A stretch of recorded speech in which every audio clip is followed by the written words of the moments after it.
სემნარ ბენდელიანი, დემეტრე ბირბიჩაძე, თაზო სიმონიძე და ლუკა ჩინჩალაძე 4 ძიუდოისტი ზესტაფონიდან ზუგდიდის მერიის თასის გამარჯვებული გახდა.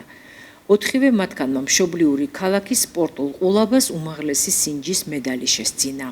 ვიჭი დატარა შეჯიბრი, სადაც დავიკავე პირველი ადგილი. ვიჭი დავიხუთი შეხვედრა, 5-ვე წარმატებით ჩავიარე და მადლობას ვუხდი ჩემს მწვრთნელებს, ნიკას იონაძეს და კობას იონაძეს.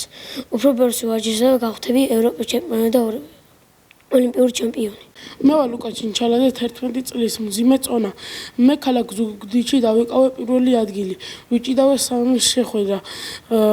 ჩემი შედეგი ძალიან კმაყოფილი ვარ. ჩემი მიზანია რომ გავხდე ოლიმპიური ჩემპიონი. ზუგდიდში მოვიგე 4 შეხვედრა, დავიკავე პირველი ადგილი. მადლობას ვუხდი ჩემს მწვრთნელებს, ნიკას და კობას იანაძეს. მე მინდა რომ სოფლიოსა და საქართველოს ჩემპიონი რომ გავხდე. სამი ზესტაფონელი ძიუდოისტი დაჩი ჭანტურიძე, ლაზარე შარიქაძე და გიორგი კვარაცხელია მეორე საპრიზო ადგილის მფლობელი გახდა. დავით ქალაქ ზუგდიდში 3 შეხვედრა მომიწია, 2 მოვიგე და 1 წავაგე და დავიკავე მეორე ადგილი.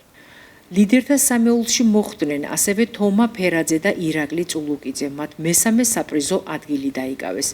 ძიუდოისტები როგორც გვითხრეს, ტურნირისთვის ნოდო სვიანაძემ მოამზადა, რაც შეეხება ასპარეზობას, ის ტრადიციულია და ათეულობით მოზარდის მონაწილეობით ტარდება.